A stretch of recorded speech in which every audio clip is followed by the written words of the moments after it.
Welcome to today's seminar, hosted by the International Inequalities Institute at LSE. My name is George Kunnath. I am Associate Professor and Academic Lead for the Atlantic Fellows for Social and Economic Equity (OFSE) program at the III.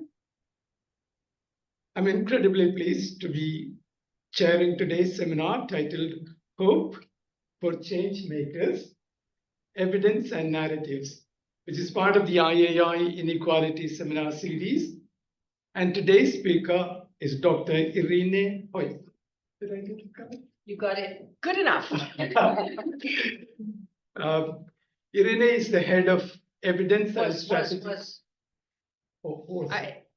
I left a month ago. Oh, okay. So Irene was the head of Evidence and Strategic Learning at Oxfam, Great Britain. Her work bridges theory and practice, creating knowledge processes that support collective action for social and environmental justice. As usual, there will be a chance for you to pose questions following the presentation. We will take questions from both in-person and online audience. Now I will hand over the mic to Irene. Many thanks, and I hope you all enjoy the event. Irene, you have around 35 to 40 minutes. Is that okay? Great.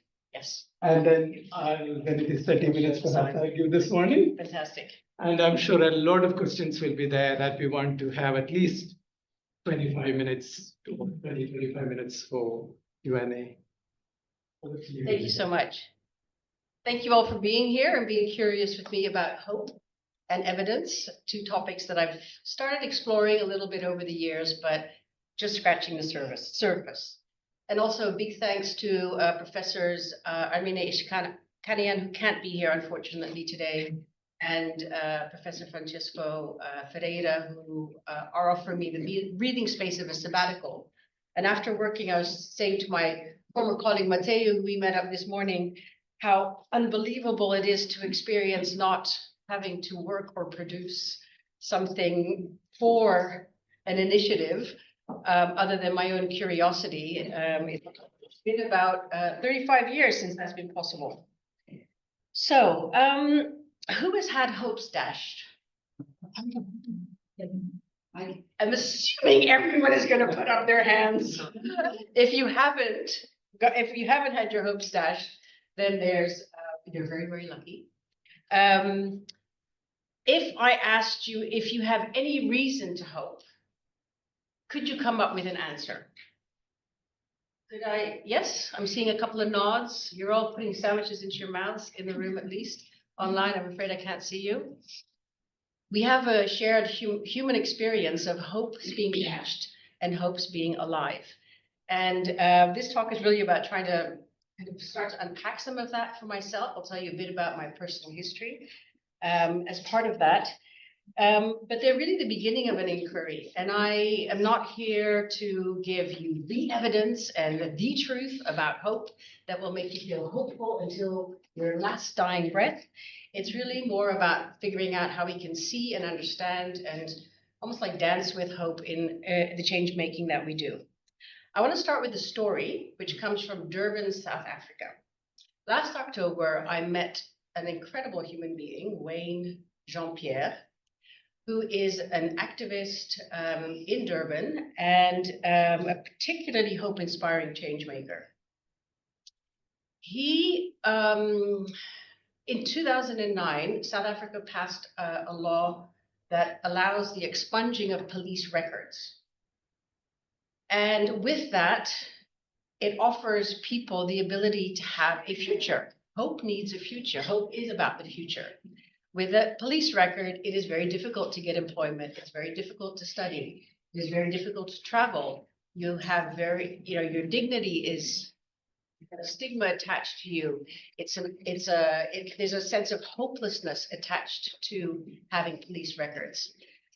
He estimates that about 1 million South Africans have got police records that can be expunged. But very, very few people know about that. So if there's a policy here and there's an enormous need there, how do you bridge that gap? So what he did first was apply it to himself. He had a police record. You can have there's 101 reasons to have a police record in South Africa. You get picked up during apartheid, being on the wrong corner at the wrong time, boom, police record. It stays with you until you die. You know, there's reason, you know, somebody doesn't like the way you talk, you get taken to a police station, boom, police record, you know, stays with you until the day you die. Anyway, when he heard about this law, he found a way to apply it to himself, and in 2010, his own police record was expunged. And then he thought, well, how can I now make this accessible to other people? And it took a lot of mental unpacking, because there are a lot of reasons for which you can have a police record, and there are a lot of stages to expunge it. There's like police records, then it goes to a particular archive, and then to another archive, and you've got to reverse that whole process for the police record to be completely expunged. Many people, how many languages in South Africa, Sarah? There we go. So not only English, I mean, how do you make that accessible to people in South Africa who don't only speak English or a main language? And even if if you're able to have your police record expunged, then there's a lot of legal steps, and you have to pay for certain certificates, and you have to go to different places and speak to different people. So he thought about, well, how can I offer this to other people, and how can it go to scale? And he set up this literally life-changing app called ClearMe, which when it was launched in 2023 had 1,000 people sign on the first day, and by the end of the first year, 100,000.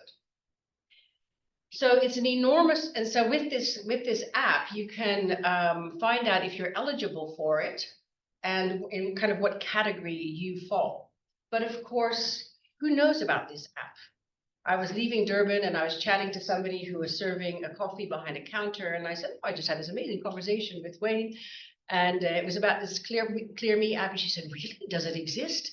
My brother needs it.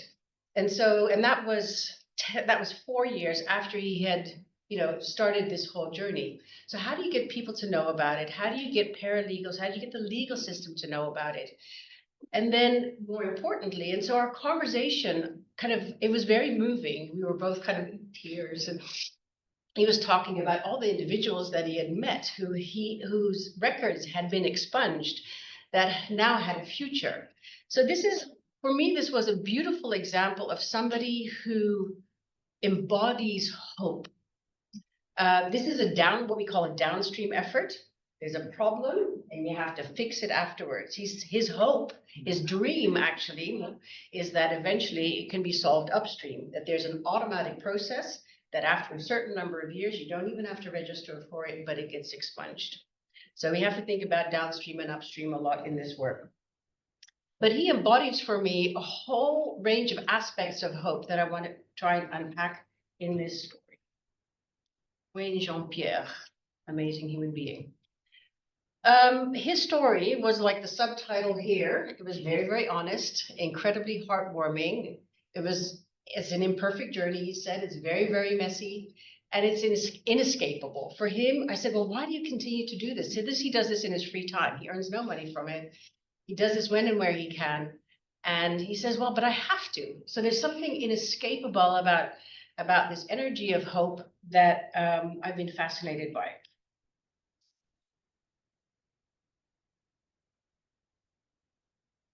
Okay. I'm hopeful that it's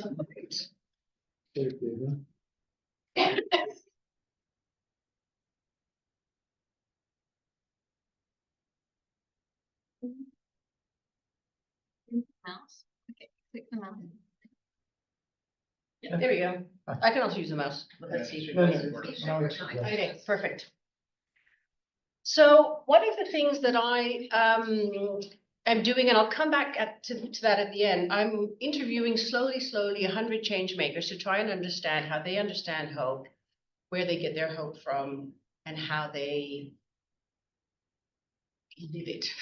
Don't know how else to say it. And these are for metaphors. A lot of people are using metaphors, and in the readings, there's a lot of metaphors that come up.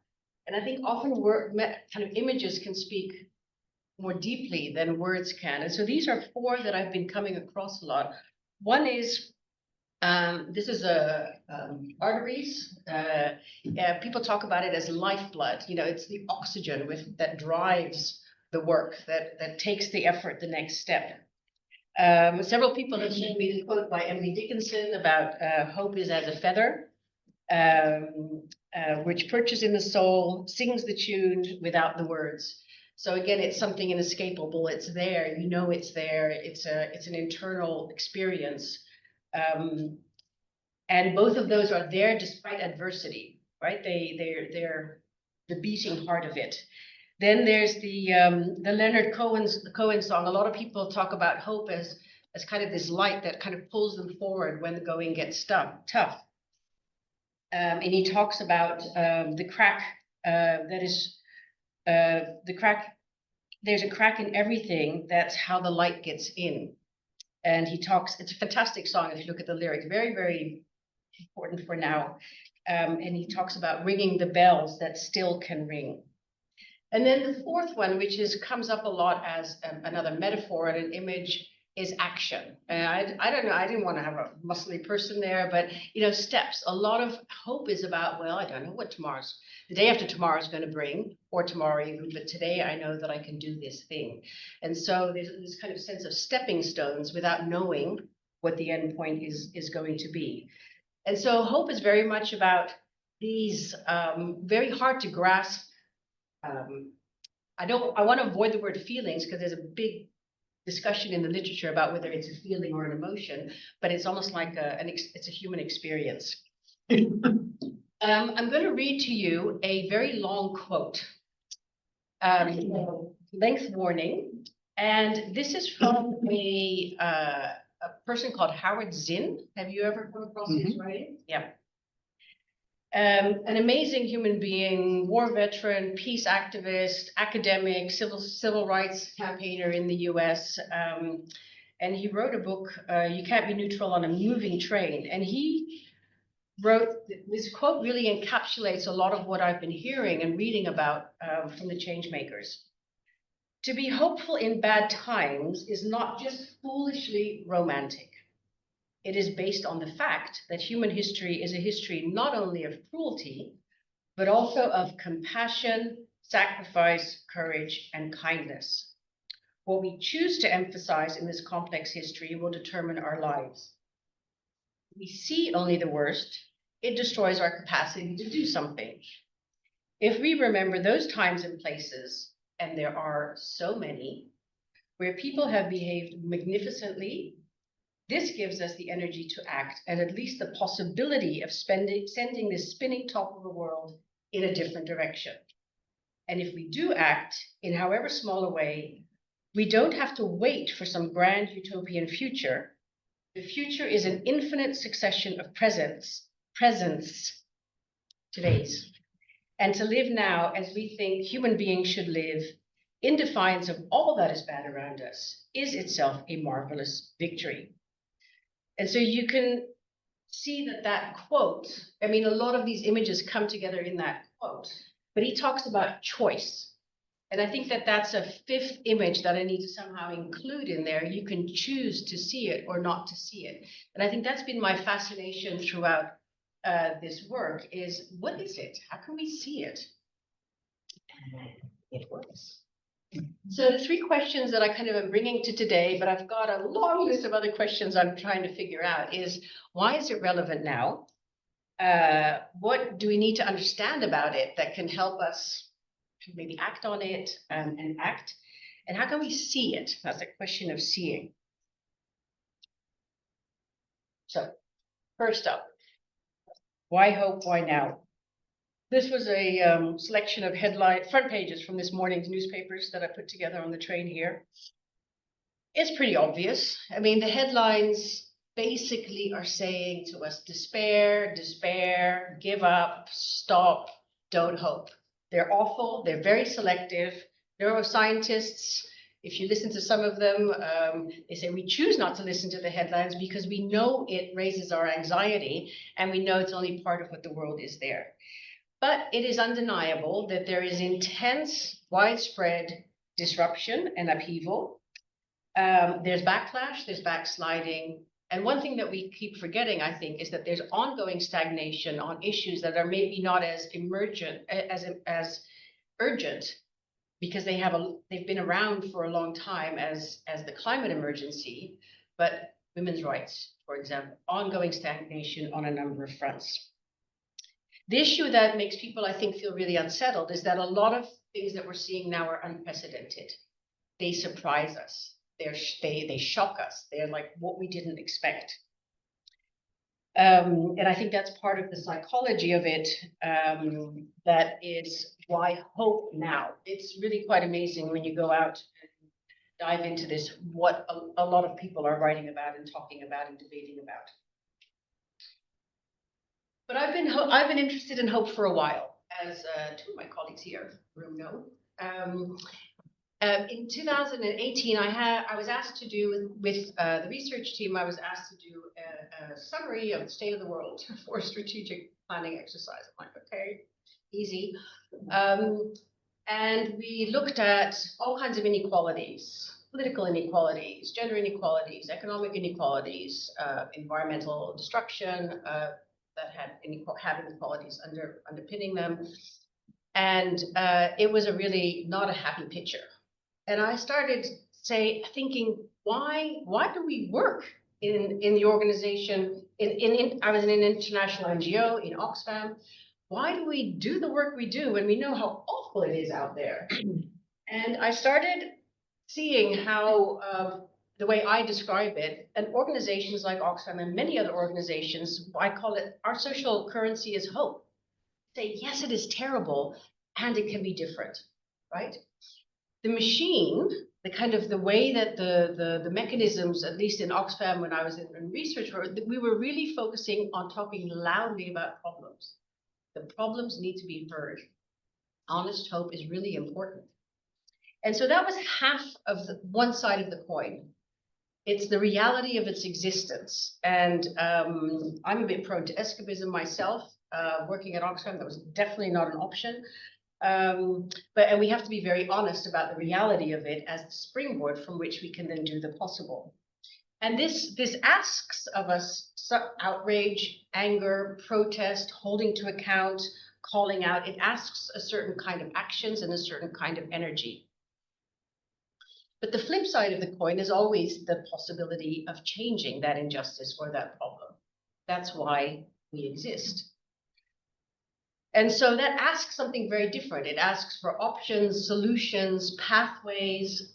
It asks for connections, grit, obviously, and hope, without any guarantee of success, but that you at least try.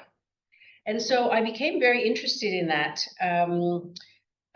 And I saw how people were driven by, anger and compassion, a bit of both, but everyone was driven by some sense of hope. Some had a slightly longer breath. They were more patient in a way. Others were more impatient.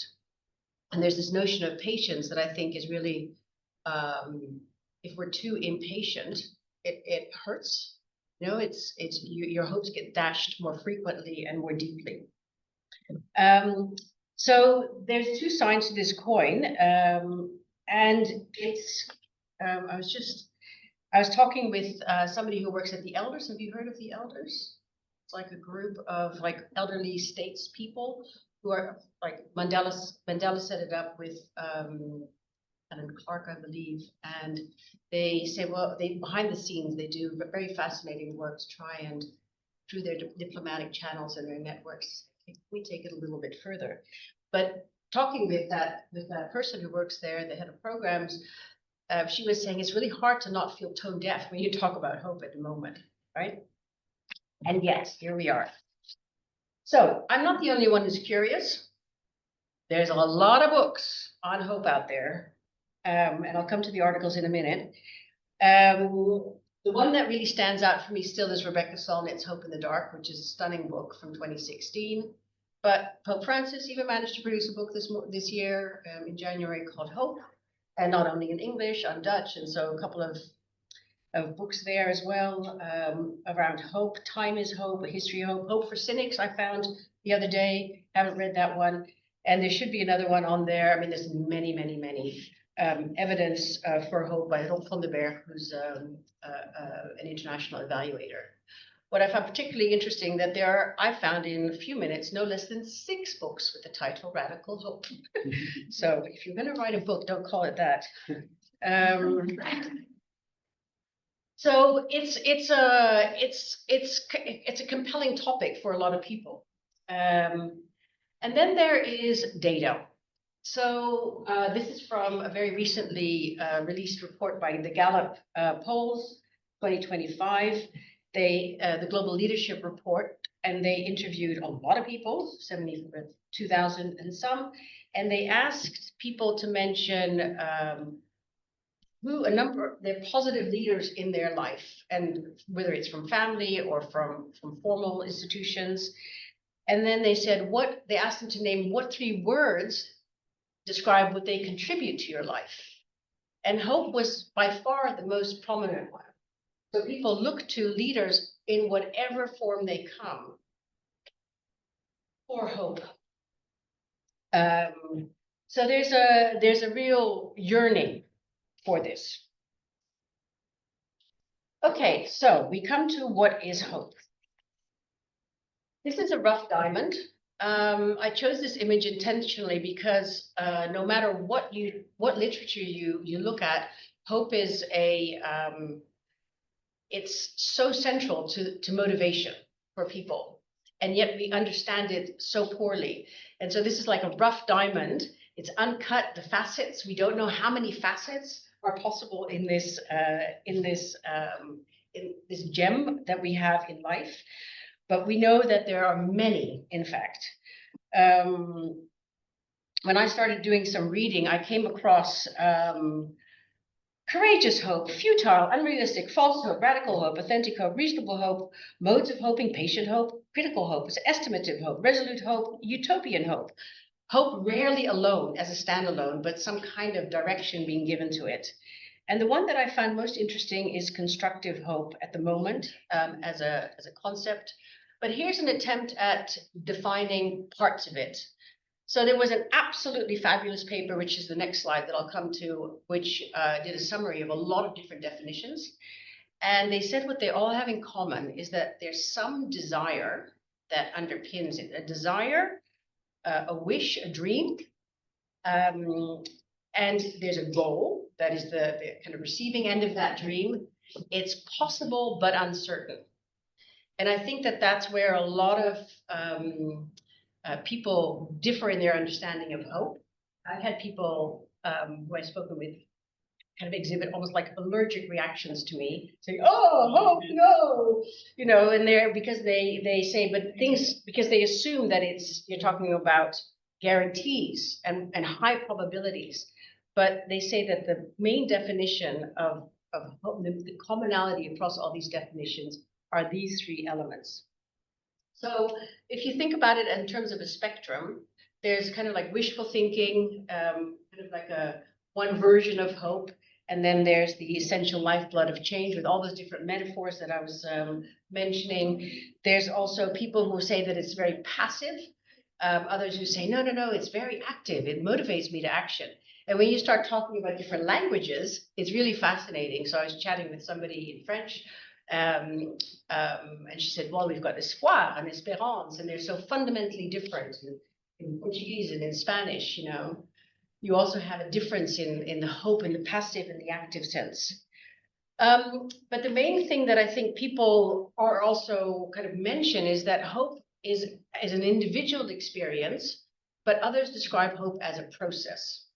And if you look at the bottom left hand, you know, what makes it an individual experience is not just this emotion. And that's why I didn't want to use the word feeling right at the beginning. It's emotional, but it's also cognitive because you have a goal and a pathway, some idea of how it might be possible to get there. And you have a motivational, you have this desire, this kind of energy that's driving you. One of the things that I've been having some discussions about over the past month has been the kind of hope as process. I'm kind of surprised by how surprised or shocked people are. Yes, it's awful.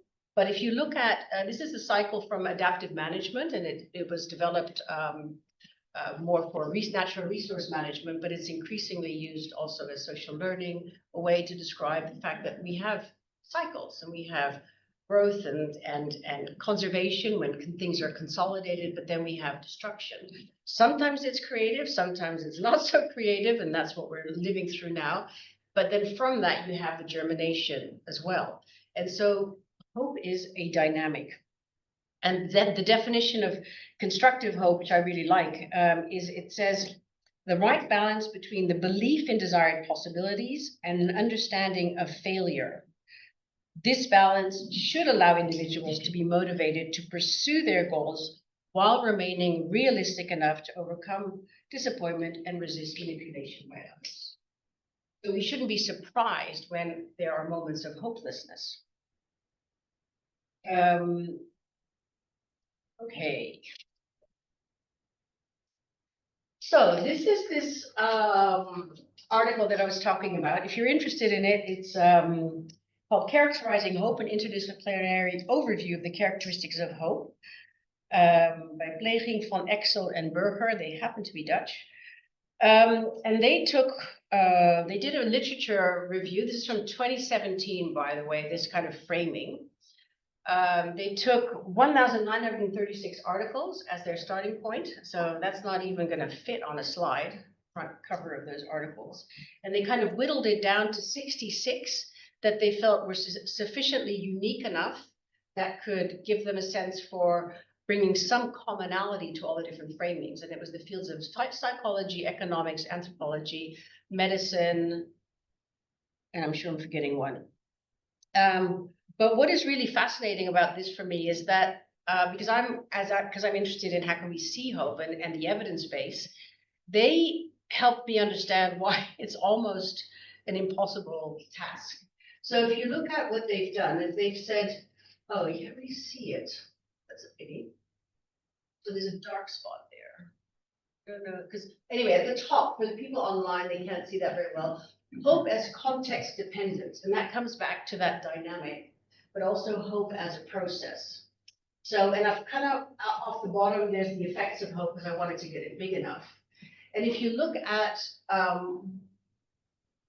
what the determinants of hope, there are so many factors. So let's take a look at the internal ones, the sources of hope. Your biology. If you've got a bad body, you have a very different understanding, experience of hope than if you've got a strong body, then you expect to get up strong the next day. I won't go through all of them, don't worry. Past experiences, trauma is a factor. General dissatisfaction, kind of rates of degrees of dissatisfaction, but then also in the external side, you've got culture, trust. Hope in a high trust and a low trust environment, very different phenomenon. You've got history, politics. We're going through a political upheaval affecting all of our experiences and determinants of hope, and faith. So I've been doing some interviews with people from different faith systems. You have a question? Yeah, so I wanted to understand because, like, for instance, the sources of hope, in my view, would be different. Say, if we're thinking about hope for my, say, individual outcomes to change, like the way my life works, right? Rather than societal change. Like, so are we making a difference between these two things? Like, or is it usually hope for societal change so that life of many individuals is improved, or like how Okay, so I'm interested in the latter. I'm interested in hope for a more collective societal progress. Right. But if you look at the literature about how they kind of explanations or framings of hope, it's everything from individual to that collective, right? And so this summary says it's both. When somebody comes to me and says, "Oh, I'm feeling really not hopeful today," Right. It's going to be a mix of those individual sources of hope and factors, as well as what you're experiencing as part of being in a set of relationships, right? So it's an interdependence. I guess the point of this is to say we don't know what hope is as a single framework, as a single concept. And that's why, some people are allergic to it and some people are like craving it, because they have very different understandings. But this is why the evidence for hope is so complicated, is that it's situational, dynamic, individual, thematic, and relational. What it most definitely is not, is the naivety of willing something to come about, the cruelty of optimism is a bit cruel, the passivity of waiting, and the one that I find really powerful is the one on agency. Is like you can hope externally, but that's like giving somebody else power over your life. And I love this idea of hopium by Sarah Wilson. This idea that you kind of just like, oh, it's just hope, and it just kind of makes you very passive. You have a wonderful professor here called Flora Cornish, who wrote a great article on Grenfell, very, very grounded about hope and what it is and isn't. And she says it's not about the achievement of justice, because it's about possible but not guaranteed, but you've got to give it a shot. Okay. How can we see hope? So many different ways to look at it. Sorry, is this 35 minutes or 40? 35 minutes. Yeah, Okay, so you got got it. All right. So we have a lot of conventions around how we see progress, right? We have data sets, national, international, trend lines that go up and down, depending on whether you want to see more or less of something. And but change isn't sticky. It happens at different levels. It comes and goes, and there's backsliding, and there's backlash. And so these ways of looking at data to substantiate and evidence our hope, I found profoundly unhelpful. Because for every data point, every trend line, you can find another version that says, oh, well, maybe it's not that bad after all. So one of the things that I did with my former colleague Ruth Main was to look at recent examples of case studies. And these were not just any case study, because there's lots of cases out there, but they were intentional systemic change, micro and meso level. So it wasn't micro, there's lots of little projects, oh, great success.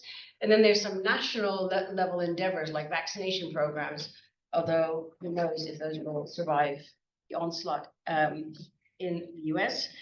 And it was about structural changes in tough places. I didn't want to see another energy generating footpath in Finland where there's lots of, money to make things like that happen and taking it to scale. And so we have a set of 18 case studies that tackle structures, not symptoms, around these three areas. And you can see that there's a whole range of different factors. And this was just from the readings. This wasn't a top down, this wasn't a framework that we used to filter. This was what came up from the case studies that talk about systemic practices that I'll describe in a minute. They're out there. We don't know about them. But how do you map something like those cases onto systems change? And this is a framework we found very helpful. I found very helpful in Oxfam, but other contexts as well. Because when you talk about evidence, you say compared to what, right? Got to have some sense that it's telling you something that meets your expectations. So this is a very useful framework we found to try and map this very slow burn journey of trying to nudge systems changes in different places on different topics. So very classically, like the policy, the expunging police records, great. But Wayne needed resource flows. He needed a practice. He needs to also work on the mindsets in the legal system in order for people to then to say, okay, yes, I want to do this thing. He was working on getting universities and paralegals and the police, the relationships to try and make that happen and the power dynamics that had to shift.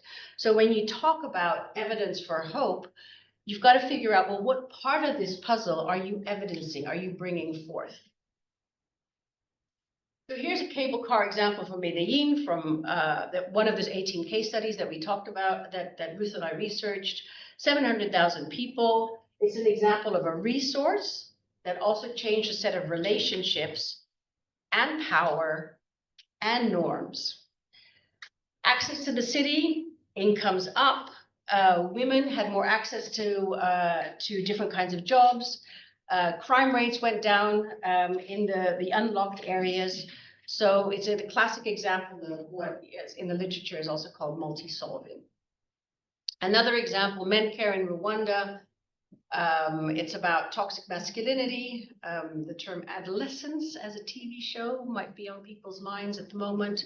Active in a huge number of countries, incredibly powerful piece of work that tackles the bottom part in order to, and the top part, the practices, as part of that systems change. I'm interested in this one, and I'll only so what I think people get upset by or kind of despairing by is if they see an innovation and it doesn't go to scale. Like, but it's such a good idea. And this is transitions theory, which basically all that is what it's very useful for understanding is that you've got niche innovations that are absolutely necessary. That's the kind of the new that's emerging. But they then have to be consolidated by what Schott and Geels call a regime change. So markets, industry, policy, technology, science all have to lock this thing in. They have to bump into it and shift that. But then you have the landscape, like fossil fuels, you know, lots of green energy, whole system has to change.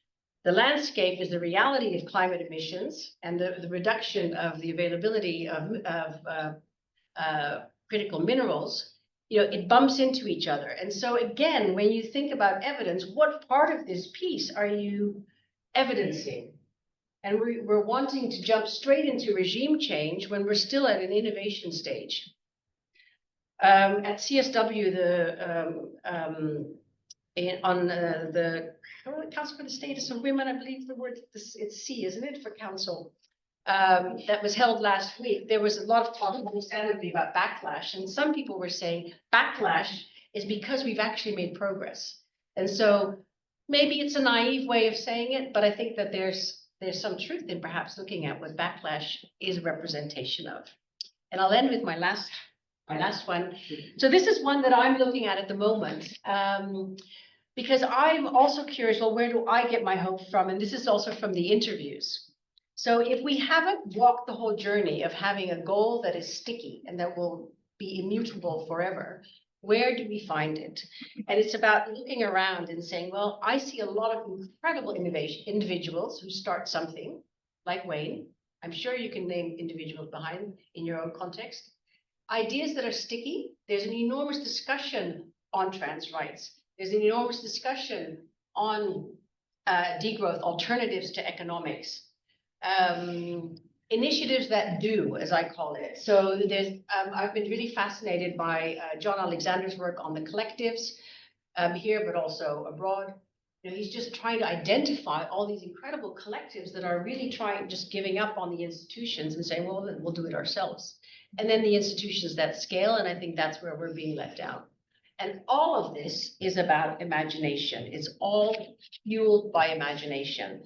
So this is where I get into the arts and the habits of hope. Sorry, this was my last one. Yeah. So this is coming from the changemakers. It's like I was asking, well, where do you go to when you're despairing? And they say, well, I withdraw, quiet. I kind of take some time out. I go into nature, but I also take action. For a lot of people, kind of like dealing with despair is actually showing up with action. And there's lots of different ways in which, and I'm trying to map this out. What are the habits of hope that we can kind of draw on when we're kind of in a dull moment? So one of those is art. This is where I'm at. I've got a number of questions that I am still obviously trying to unpack, but over to you.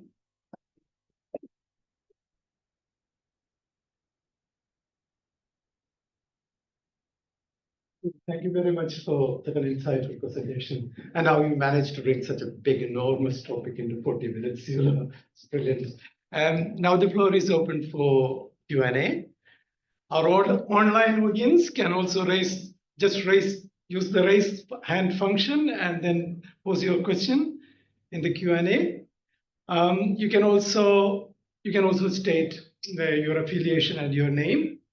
And those in the room here, we will start with you, the first question. So please feel free to ask questions. Yeah. Yes, thank you very much for this talk. It was very interesting. So I'm Diego. I'm a global politics student here at LSE. For me, it's more like I have a question about the people and community, because I feel like hope can be really powerful and strong, but sometimes it can be difficult to feel lonely in this, let's say, fight against maybe injustice and continue on. So I was more wondering, how would you recommend to find people around that can embrace the same objectives and that may have the same energy to fight for a better future? Can I take a couple of questions? Yeah, They might be that kind of would be better. connected, and then Yes, please. Yeah, I'm Sarah. Thank you very much. I resonated a lot with this conversation. I worked before for some peace building programs in Colombia, and I joined feminist movements. I researched about them, and I did my master's last year in social innovation and entrepreneurship here. So I felt kind of a path between the protest, fear, anger, and then the hope, maybe more in the innovation part. But I wanted to ask you, to what extent do you, or what do you think about the idea that both, maybe fear and anger and hope, are necessary to make change and create different society? yeah.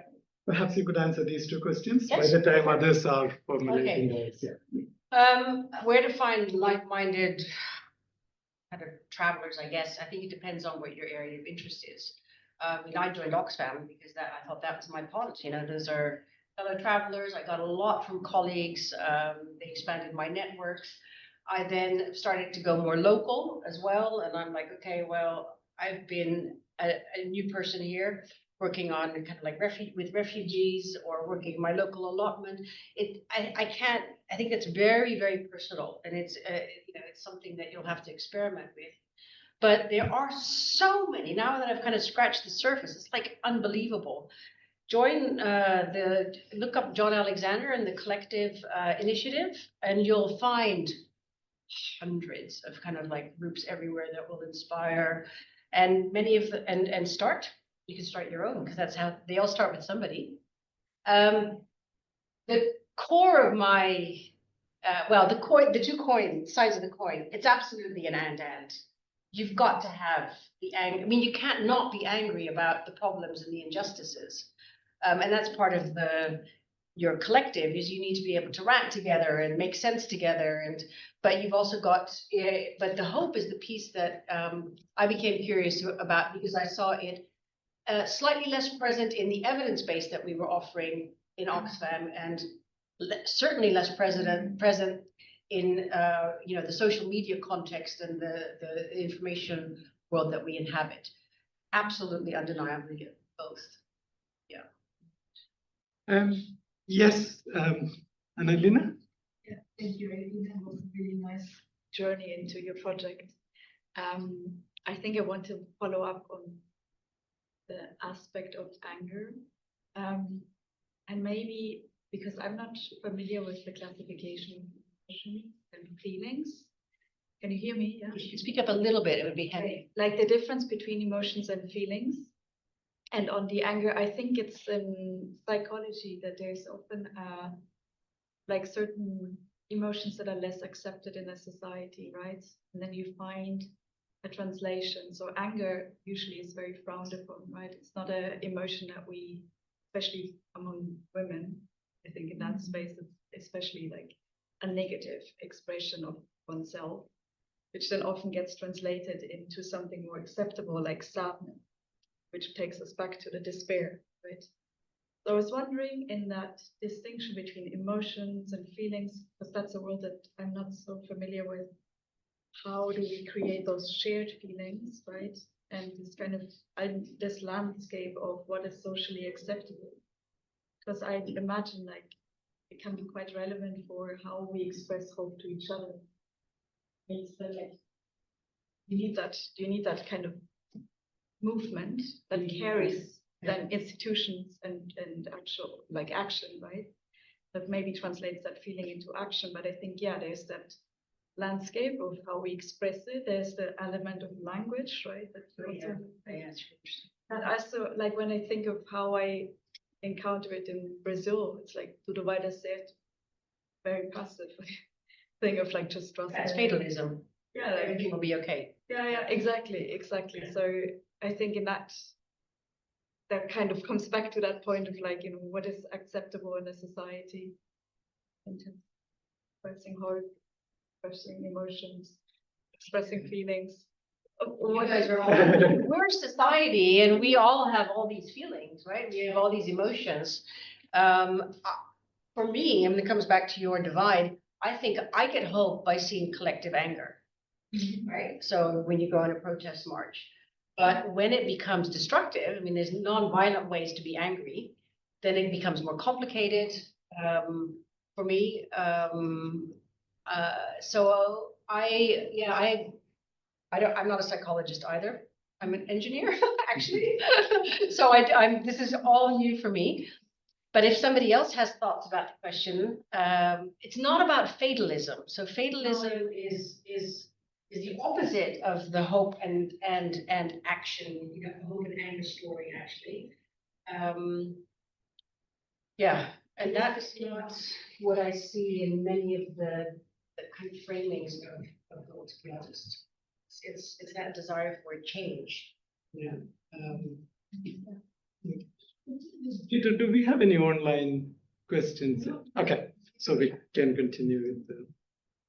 Yes, please. Yeah, maybe I'm Joel, and I'm from the University of Barcelona, and I would maybe like to ask you about your take on the labor movement, because I think historically, I mean, not your general take, but just about like what's the state of hope there, and I mean, I think historically it has probably been one of the biggest sources of hope and also very effective at delivering on those hopes, but nowadays, of course, we're in a completely different situation, and I would just like to ask you whether you've also talked to people from the trade union movement or from the general labor movement, and what's your take on their degree of hope and how hope looks in this context. I'm online, so I have to be a bit careful. I have a personal experience in trade unions, and they give me a lot of hope because they are now voicing accountability in a way that without them we wouldn't have that, right? I am a foreigner in this country, and so the Labour Party and the movement here, I don't know. I've been outside my own home for many, many years. Politics is complicated, isn't it? Because it's in a way your vote. It could be a version of fatalism, right? It could be like, oh well, we'll see it in 3 or 4 or 5 years, or whatever the electoral cycle is. I see movement in the Netherlands, where I'm from, where you have coalitions that are questioning who they coalesce with. They're doing some. We've had quite a swing to the right, of course, in the Netherlands as well, and so there's some searching going on of what it means to be kind of for the people in the Netherlands, given that they obviously didn't vote for you. So what does it mean? I am going to leave this question as one that I will look at, to be honest. I did have a chat. One of my friends works in the labor movement, or in Labour Party, sorry, in Oxford, and there's a lot of lack of hope about the party itself and the divisions internally, and a real need for it. So there's I think the factions make it very, very difficult, and the kind of rescinding the promises, the backsliding, that gives a sense of hopelessness at the moment for her, at least. But n equals 1, so not a big sample. Yeah. Can I come back to that question and what Irene was saying here about the labor movement and hope?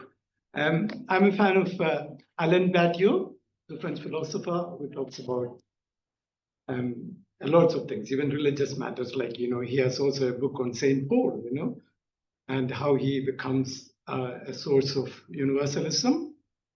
But he has another book called Communist Hypothesis. And that he describes is all about hope. Hope of a struggle that leads to a classless society, whatever it is. I mean, that is driven by this hope. And for him, communist hypothesis is that hope for a better tomorrow. And labor movement in some sense represents that. So echoing that, I was just, Ernst Bloch wrote The Philosophy or Principle of Hope. And he was a German Marxist philosopher. And he had a really nice quote. The most tragic form of loss is not the loss of security, it's the loss of capacity to imagine that things could be better. So it's that, this is why I come back to imagination and how important that is for us. Art, and and art is a trigger for that, as a supporter for that. It's if a movement of any kind can no longer help you imagine the possible and start to enact it, it becomes complicated. All of this, by the way, with the caveat that I'm speaking from a progressive agenda, right? Because there's a lot of hopeful people in the US now who are from the other agenda, because they've seen a lot of their struggles be rewarded. You had a hand raised there. Yeah, Matteo. From Oxfam. So my question was, and I was thinking of the images of what are the metaphors of hope, and I see it more like, and maybe it's a reflection with an question, sorry, but I see it more like a virus in a sense that it behaves like an inception. Because when I see this explanation, I think there were like individuals who were the inception of an idea, and then it got spread. So I do feel like the both sides of the coin, fear and hope behave like viruses, they spread. But I don't know if you have find this in the literature of this is how it behaves and why. Fantastic. I mean, that's the process side, right? At the collective level.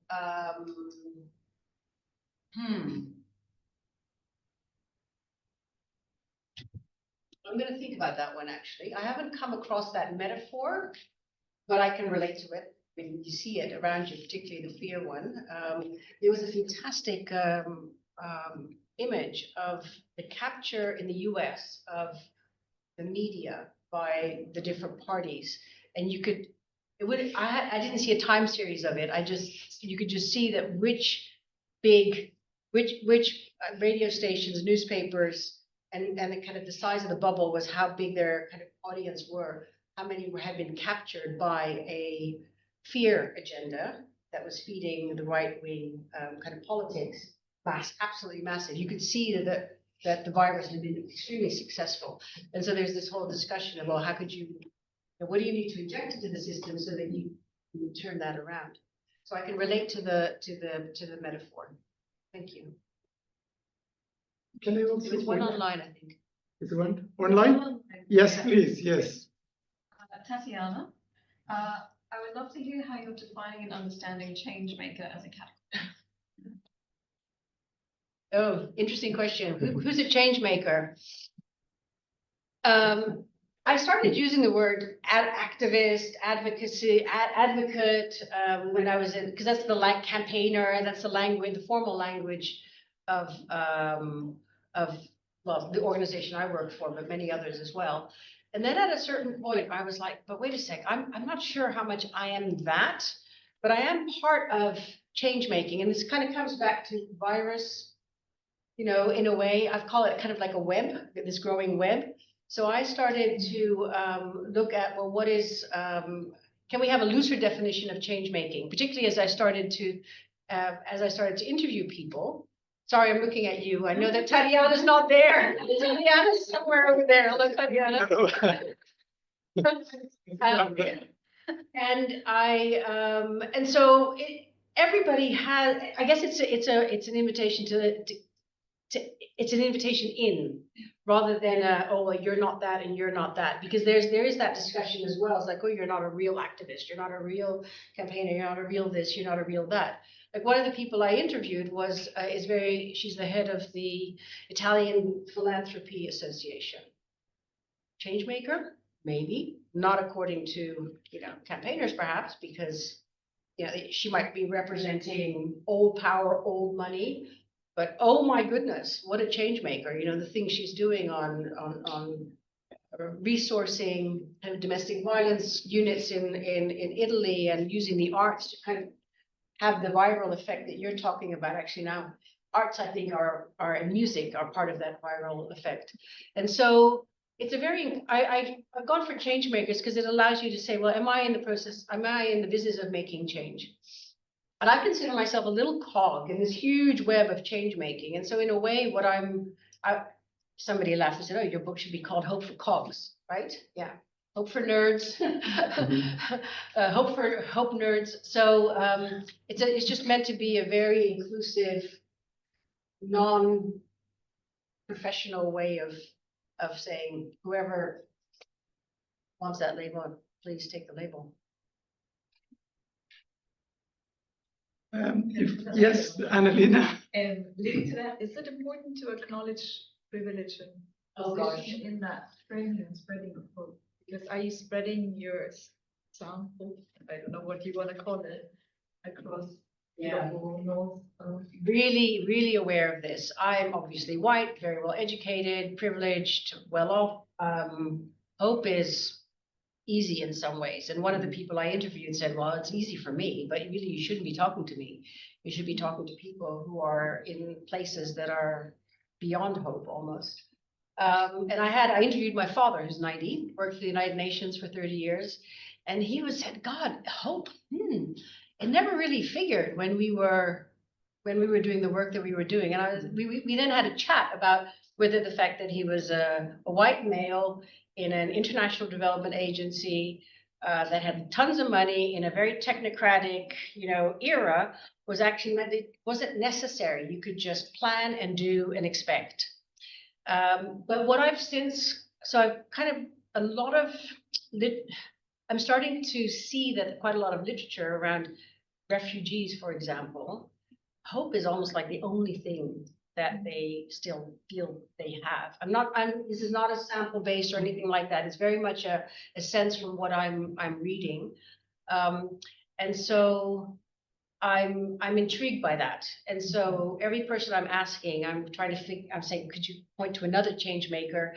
And I'm trying to kind of slowly snowball my way out of my little bubble, which is a very privileged bubble. Absolutely makes a difference.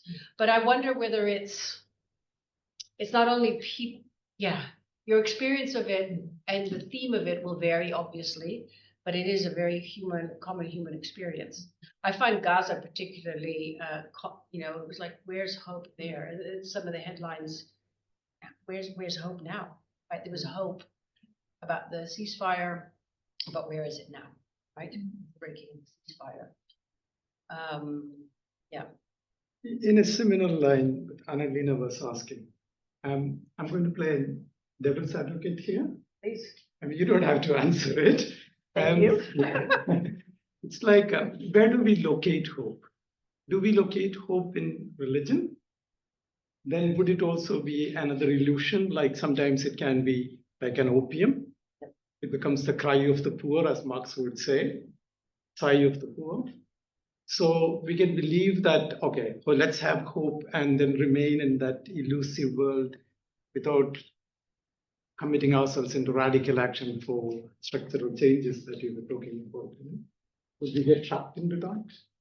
If it is kind of it is located within the religious notions of a better world to come, So I was talking with a French woman who was one of these people who had almost like a allergic reaction to the word hope, and she was raised in a Catholic tradition. Like, I don't know anything about it, so I'm not making any statement about Catholicism, but for her, what she explained, which I thought was fascinating, was that